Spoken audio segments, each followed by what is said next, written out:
जय श्री कृष्ण दोस्तों, राधे राधे। स्वागत है आपका हमारे अपने चैनल अद्भुत गोपाला में। हमारा आज का विषय है धनतेरस कब है और धनतेरस का शुभ समय क्या है, आइए जानते हैं। जिस धनतेरस से दीपावली महापर्व की शुरुआत होती है, उस दिन किस समय किन देवी देवताओं के लिए कितने दीपक जलाने का विधान है, आइए जानते हैं इस वीडियो में। कार्तिक मास के कृष्ण पक्ष की त्रयोदशी तिथि या फिर कहें धनतेरस से 5 दिवसीय महापर्व दीपावली की शुरुआत होती है। इस साल धनतेरस का महान पावन पर्व 23 अक्टूबर 2022 रविवार को पड़ने जा रहा है, किंतु धर्म की मान्यता के अनुसार धनतेरस के दिन आयुर्वेद के जनक माने जाने वाले भगवान धन्वंतरि का भी जन्म हुआ था। मान्यता है धनतेरस के दिन भगवान विष्णु का अंश माने जाने वाले भगवान धन्वंतरि की पूजा से आरोग्य का आशीर्वाद मिलता है। धनतेरस के दिन यम की पूजा और उनके लिए जलाए जाने वाले दिए से जुड़े नियम के बारे में विस्तार से जानेंगे। पंचांग के अनुसार इस साल त्रयोदशी तिथि 22 अक्टूबर 2022 को सायकाल 6:02 से प्रारंभ होकर 23 अक्टूबर 2022 को सायकाल 6:03 पर समाप्त हो रही है। पंचांग के अनुसार त्रयोदशी तिथि 2 दिन पड़ रही है। जो भक्त त्रयोदशी का व्रत करते हैं वो 23 अक्टूबर को उदया तिथि में करें।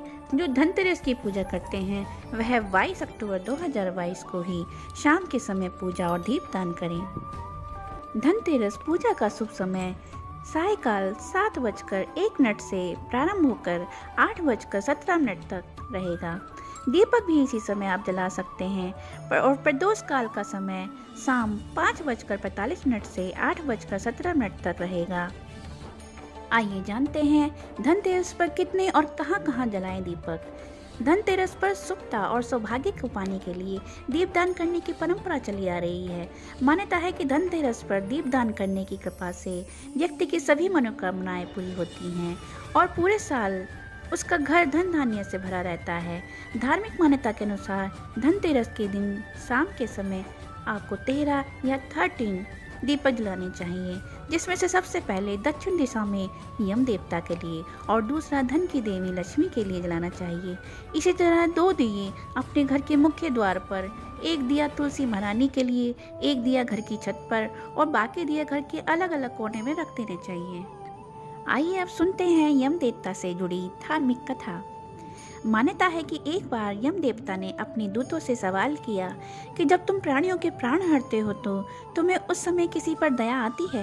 यमराज ने उन्हें अभय दान देते हुए सच बोलने को कहा तो उन्होंने बताया कि एक बार एक व्यक्ति का प्राण हरते समय उनका दिल पसीज गया था। यमदेवों ने बताया कि एक बार हंस नाम का राजा शिकार करते हुए दूसरे राज्य की सीमा में चला गया तो वहाँ के शासक हेमराज ने उनका भव्य स्वागत किया। उसी समय रात हेमराज के यहाँ एक पुत्र का जन्म हुआ। इसी खुशी के अवसर पर हेमराज ने राजकीय उत्सव में सम्मिलित होने के लिए आग्रह के साथ हंसराज को कुछ दिनों के लिए वहां रोक लिया। बच्चे की छठी के दिन एक विचित्र ही घटना हुई। पूजा के समय एक देवी प्रकट हुई और बोली, आज इस शिशु की जो इतनी खुशियां मनाई जा रही हैं, यह अपने विवाह के चौथे दिन मृत्यु को प्राप्त हो जाएगा। इस भविष्यवाणी से सारे राज्य में दुख के बादल छा गए। हेमराज और उसके परिजनों पर तो वज्रपात ही हो गया। इस दुख के समय हंसराज ने राजा हेमराज और उसके परिवार को ढांढस दिया, मित्र आप तनिक भी विचलित ना हो, इस बालक की मैं रक्षा करूंगा। संसार की कोई भी शक्ति इसका बाल भी नहीं बांका कर सकेगी। हंसराज ने यमुना नदी के किनारे एक भूमिगत किला बनवाया और उसी के अंदर राजकुमार के पालन पोषण की व्यवस्था कराई। इसके अतिरिक्त राजकुमार की प्राण रक्षा के लिए हंसराज ने सुयोग्य ब्राह्मणों से अनेक तांत्रिक अनुष्ठान, यज्ञ, मंत्र जाप आदि भी की व्यवस्था करा रखी थी। धीरे धीरे राजकुमार युवा हुए, उसकी सुंदरता एवं तेजस्वी की चर्चा सब जगह फैल गई। राजा हंसराज के कहने से हेमराज ने राजकुमार का विवाह भी कर दिया। जिस राजकुमारी से युवराज का विवाह हुआ था वह साक्षात लक्ष्मी लगती थी। ऐसी सुंदर वर वधू की जोड़ी जीवन में किसी ने देखी न होगी। विधि का विधान।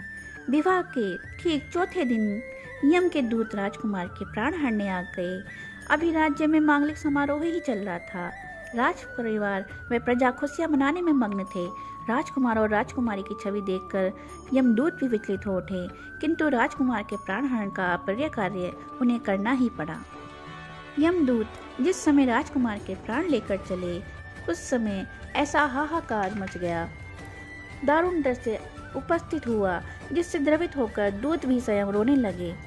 इस घटना के कुछ समय पश्चात एक दिन यमराज ने अपने दूतों से पूछा, दूतों, तुम सब अनंत काल से पृथ्वी के जीवों का प्राणहरण करते आ रहे हो, क्या तुम्हें कभी किसी जीव पर दया आई है और मन में यह विचार उठा है कि इसे छोड़ देना चाहिए?